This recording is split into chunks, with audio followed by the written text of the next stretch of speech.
Conversations with fascinating people. And it does not get any more fascinating than the guest we have for you today. The last time we spoke to him, the title of that episode was We Can Stop a Civil War. Let's find out if he still thinks so. Brett Weinstein, welcome back to Trigonometry. Well, thanks for having me. It's good to be here, guys. Yeah, can we stop a civil war? That's the question, huh? Yeah. Well, why don't we just start right there?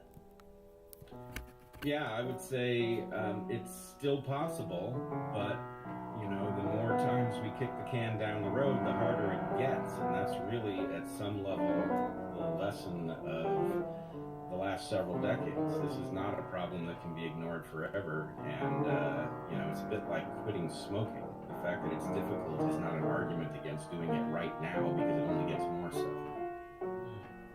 Well, before we get into the analysis of everything that happened yesterday in the bigger picture, because it's something you've been talking for a while, I should just say, I forgot to mention at the top, for everybody watching, welcome. If you want to ask a question, please send it in the PayPal link. There's a link in the pinned comment, or you can use the super chat function on YouTube. And after we've spoken for about 45, 50 minutes here with Brett, we will get to those questions for another 30, 40 minutes and try and get as many answers as we can. But Brett, what happened yesterday in your analysis? Rather than looking at the minutiae of it, what is the big picture events that we're seeing unfold in front of our eyes? Well, you know, I think we're seeing physical manifestations of processes that we're all, in some sense, familiar with, even if we don't necessarily understand them. We interface with them all the time on social media. And so the question is really, what is the ideal place to stand to see this for what it is? And, you know, we have a problem. The problem has a lot to do with something that we typically call echo chambers.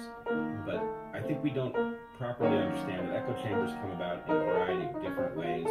Some of them automatic. These algorithms have a purpose, but they have side effects. And the side effects involve the divergence of our shared narrative, such that, frankly, people on one side stop recognizing people on the other as even humans whose opinion is worth considering.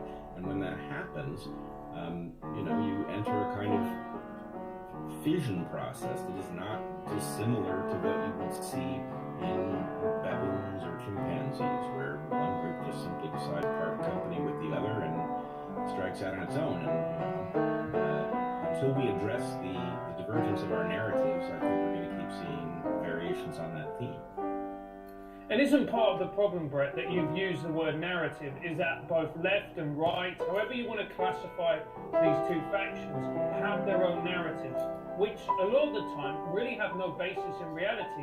They're just that, a narrative. And people don't engage with it, they just parrot these words and these arguments.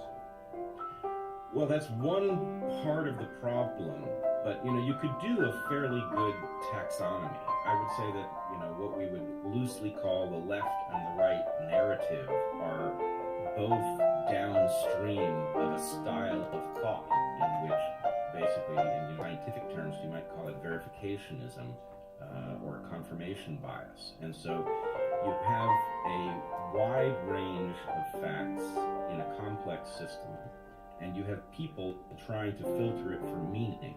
But unless they are well schooled in the dangers of confirmation bias, what they will end up doing is either shoehorning things into a narrative that they already believe, what we might call overfitting, or they will simply cherry pick the data so that only those things that seem to match that narrative are even processed. And when that happens, they become very convinced that they are seeing reality, when in fact what they're seeing at best is a highly biased edit.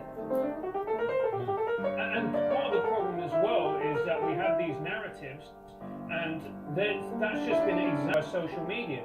So people can essentially isolate themselves, can't they, and only be exposed to their own narrative. Well, even